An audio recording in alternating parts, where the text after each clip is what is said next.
Gold trusted gold buyers మీరు తాకట్టు పెట్టిన బంగారాన్ని విడిపించి ఈ రోజు ఉన్న మార్కెట్ ధరకు కొనబడును.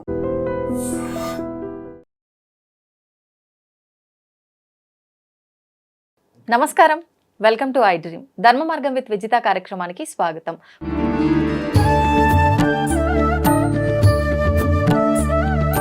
ప్రస్తుతం మనతో పాటు ఉన్నారు ప్రముఖ ఆధ్యాత్మికవేత్త ప్రొఫెసర్ సత్యనారాయణ మూర్తి గారు. ఇప్పుడు వారితో మాట్లాడి మరిన్ని విషయాలు తెలుసుకుందాం.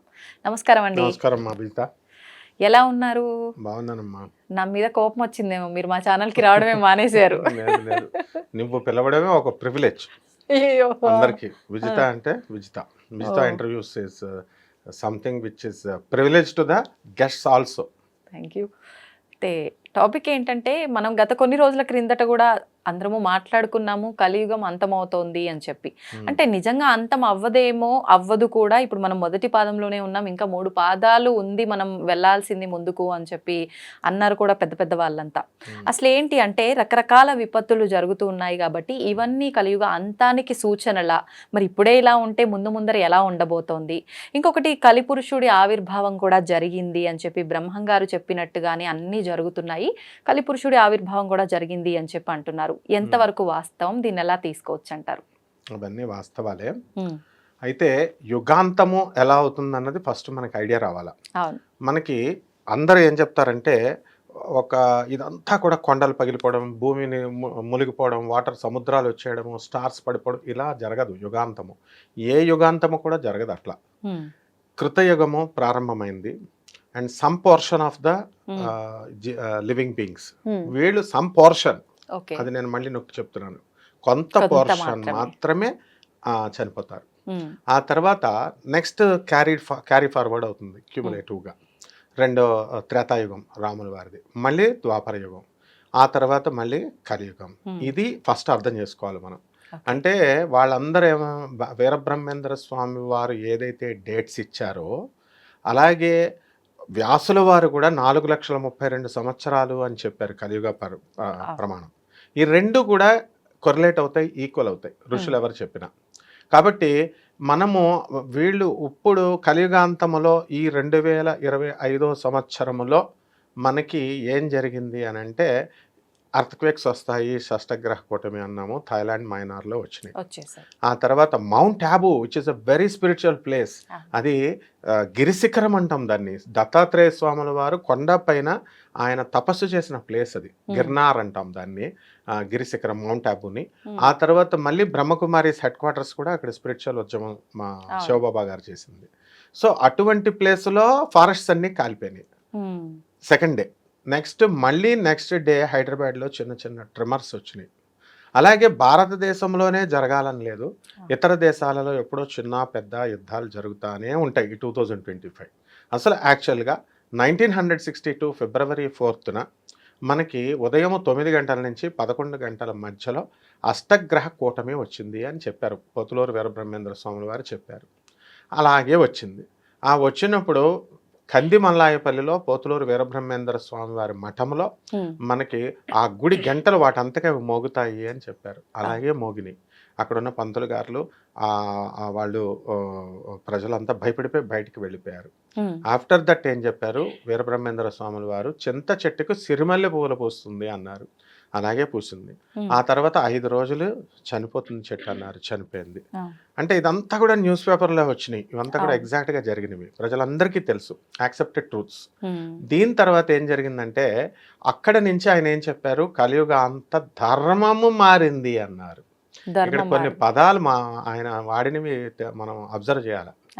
కలియుగ ధర్మము మారి కస్ప పీరియడ్ అంటే సంధికాలం నడుస్తుంది.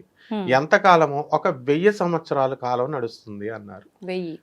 ఇప్పుడు మనకి సగం అయిపోయింది, 600 years తొలి దశ అయిపోయిందంట. ఇప్పుడు మళ్ళీ దశ 400 years జరుగుతుంది. ఇది ఫస్ట్ పార్ట్. సెకండ్ పార్ట్ వచ్చేసరికి కలియుగాంతము 1999 డిప్రెషన్ అని చెప్పేసి మా గురువుగారు అయినటువంటి ఇకిరాల వేదవ్యాసులు గారు IAS PhD రాసినప్పుడు నేను ఇదే క్వశ్చన్ అడిగాను. ఇప్పుడు ఈకే మాస్టర్ గారు శిష్యులు మనకంటే ఇంకా చాలా బాగా చెప్తారనమాట వాళ్ళు. కలియుగ ధర్మం మారుతుంది అండ్ అక్కడ ఏమవుతుందంటే పాపము బాగా పెరుగుతుంది, అధర్మము విజృంభిస్తుంది.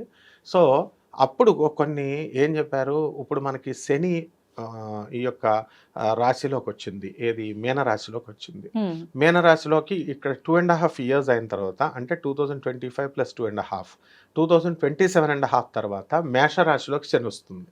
ఆ, మేషరాశిలోకి శని వచ్చినప్పుడు జ్యోతిషపరంగా కూడా మేషరాశిలోకి శని రాకూడదు.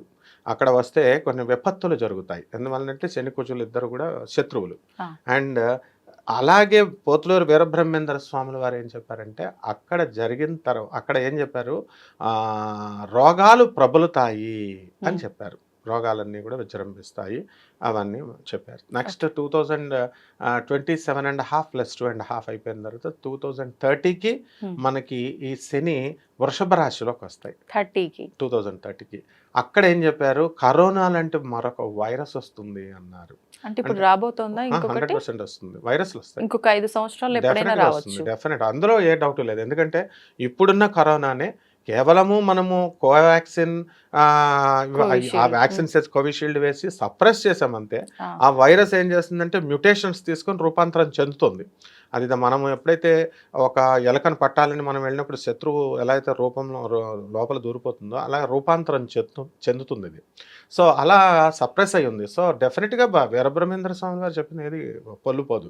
సో అప్పుడు కొత్త రకం వైరస్ వస్తుందన్నారు. దీన్ని భవిష్యమాలిక అని కాశీనాథ్ మహారాజ్ అని చెప్పేసి, అవి పూరీ పురాణాలు అంటారు. పూరి జగన్నాథ స్వామి వాళ్ళు మనకి వీరబ్రహ్మేంద్ర స్వామి ఎలా చెప్పారో కాలజ్ఞానం, అక్కడ భవిష్యమాలిక అంటాము.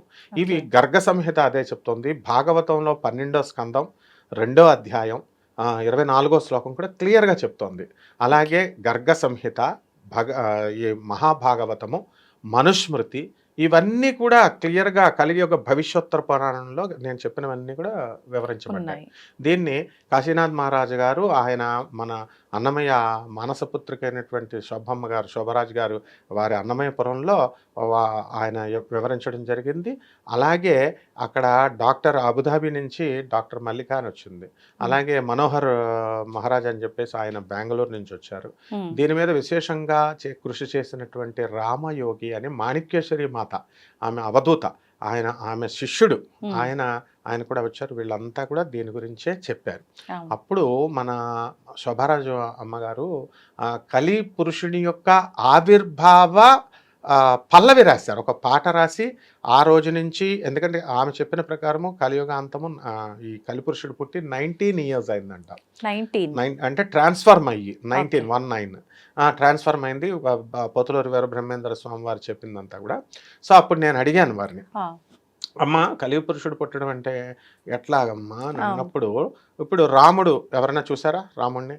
Treta Yuga senior, he's the senior most person. అందువల్ల రామనామం ఎక్కువ జప. తర్వాత కృష్ణుడు వచ్చాడు, కృష్ణుడిని ఎవరు చూడాల, మనం ద్వాపరయుగం ఫాలో అవుతున్నాం. అండ్ లార్డ్ రామానే కృష్ణుడిగా ట్రాన్స్ఫర్మ్ అయిపోయాడు. లార్డ్ కృష్ణానే కలియుగంలో వెంకటేశ్వర స్వామిగా ట్రాన్స్ఫర్ అయిపోయాడు. కానీ ఇప్పుడు మనం వెంకటేశ్వర స్వామిని ఎవరైనా చూడగలుగుతున్నామా? ఉన్నాడు స్వామి, విగ్రహ రూపంలో ఉన్నాడు. మనం వెళుతున్నాము, దర్శనం చేసుకుంటున్నాం, అండ్ వి ఫీల్ అంటే ధర్మం మారిపోయింది కాబట్టి మనం విగ్రహ రూపంలో చూసే అదృష్టం మాత్రమే కలిగింది. ఎగ్జాక్ట్లీ. ఆ తర్వాత ఆయన విగ్రహ రూపంలో ఉన్నటువంటి ఆ శ్రీనివాసుడు కల్కిగా ట్రాన్స్ఫార్మ్ అయ్యారు. కల్కిగా ఆయన ఈ క్లియర్గా వీరబ్రహ్మేంద్ర స్వాముల వారు ఎప్పుడు ట్రాన్స్ఫార్మ్ అయ్యారో కూడా చెప్పారు. ఆ తర్వాత ఏమైతుంది, ఈ యొక్క శని మనకి వృషభ రాశిలో వచ్చినప్పుడు ఇంకా ఒక వైరస్ లాంటివి వచ్చి డెత్ విపరీతంగా జరుగుతుంది అని చెప్పారు. మిథున రాశిలోకి శని అనదర్ 2.5 ఇయర్స్లో 2032.5 దగ్గరికి వచ్చేసరికి యమదూతలు కరాళ నృత్యం చేస్తాయి అన్నారు. అంటే కుట్టల కింద శవాలు చనిపోతారు.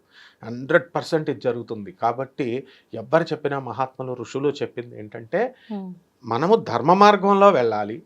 సూర్య నమస్కారాలు, త్రికాలాలు, 3 కాలాల పాటు సింపుల్వి చెప్తున్నారు. అలాగే భగవన్నామము, శ్రీమన్నారాయణమూర్తి యొక్క భగవన్నామము శ్రీనివాసుడితో, రాముడితో, కృష్ణుడితో, కల్కితో, ఎవరిదో ఒకరిది మనం జపించుకుందాము, ధార్మికంగా ఉందాము. ఇందులో ఇదే ఉందమ్మా. కాబట్టి ఇలా ఉండటం వల్ల మనం ఎక్కువగా ఫోకస్ అంతా ఆధ్యాత్మిక మార్గం వైపు, ధర్మ మార్గం వైపు పెట్టడం వల్ల ఇలాంటి విపత్తుల నుంచి బయటపడే అవకాశం ఉందా? 100% ఉంటుంది. యద్భావం తద్భవతి, as you think so you become. మనం ఏదైతే అనుకుంటామో అదే జరుగుతుంది. ఇప్పుడు దొంగలతో మనం తిరుగుతున్నాం, టెర్రరిస్టులతో. పోలీసు వాళ్ళు ఈ రోజు రాకపోవచ్చు, రేపు వస్తారు కదా. అదే మనం వాళ్ళు ధర్మ మార్గంలో ఉండి అసలు చెడ్డవాళ్ళతో తిరగట్లేదు అనుకోండి, పోలీసులు వస్తారా? వచ్చిన వీళ్ళకి భయం ఏముంది? అది అట్లా మనము పోలీసులు అంటే ఎవరో కదా, అక్కడ యమధర్మరాజ్ మన చిత్రగుప్తుడే. సో వీళ్ళు ఎట్టి పరిస్థితుల్లో కూడా సమవర్తి అంటారు యమధర్మరాజుని. అందువలన ఈ యొక్క విపత్తుల నుంచి ఈ ప్రవర్తన వల్ల ఖచ్చితంగా ఆధ్యాత్మిక ఈ యొక్క పరిణామం వల్ల డెఫినెట్గా మనకి యుగధర్మం అనేటటువంటిది సత్యయుగ ధర్మంగా మారిందని చెప్తున్నారు వీళ్ళంతా. మనం అర్థం చేసుకోవాలి. అంటే ఇదంతా ఏదో అయిపోతుందని కాదు. కలియుగ ధర్మాలు నశించి సత్యయుగ ధర్మాల్లోకి మనం వెళుతున్నాము. నెక్స్ట్ అంటే మనిషి సెంటియంట్గా మారుతున్నాడు, ధార్మికంగా మారుతున్నాడు. నెక్స్ట్ రెండవది ఈ ఎర్త్ క్వేక్స్ ఇలాంటివన్నీ కూడా న్యాచురల్ డిజాస్టర్స్ అన్నీ జరుగుతాయి. And by the end of 2032.5కి ఇండియా, తర్వాత మన చైనా అండ్ రష్యా ఒక వార్ జరుగుతుంది. ఆ వార్లో ఈ ముగ్గురు కలిపి ఒక పార్టీలో ఉంటారు, ఒకవైపు ఉంటారు. And India will take the lead. And they are naming, కొంతమంది వాళ్ళు ఏం నేమ్ చేస్తున్నారంటే this is World War III అంటున్నారు. వరల్డ్ వార్ కాకపోయినా డెఫినెట్గా ఈ స్మాల్ వార్స్ లాగా జరుగుతాయి. And India will lead definitely. ఎందుకంటే ఇప్పటికే మన India third world super star అయింది ఎకనామిక్స్లో. అలాగే 2042కి మనము we will become the super power. ఇది నాస్ట్రాడమస్ చెప్పింది, వీరబ్రహ్మేంద్ర స్వాములు వారు చెప్పారు. గాంధీ అనేటటువంటి వ్యక్తి వచ్చి గుజరాత్లో పుట్టి పోర్బందర్లో పుట్టి వస్తారన్నారు, వచ్చింది. అలా కొన్ని సినిమా యాక్టర్లు పాలన చేస్తారన్నారు, చేశారు. Ronald Reagan, MGR, NTR, Jayalalitha and Pawan Kalyan ఇట్లా. అండ్ నెక్స్ట్ మళ్ళీ విధవ పరిపాలిస్తుంది అన్నారు, ఇందిరాగాంధీ నాన్ స్టాప్గా పరిపాలించింది.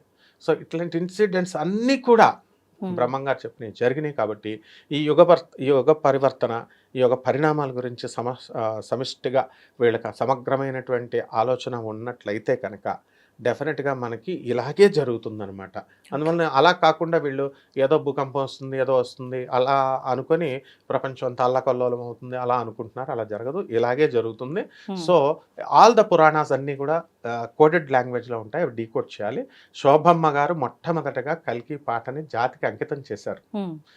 Nationalise, she has dedicated that song to the nation.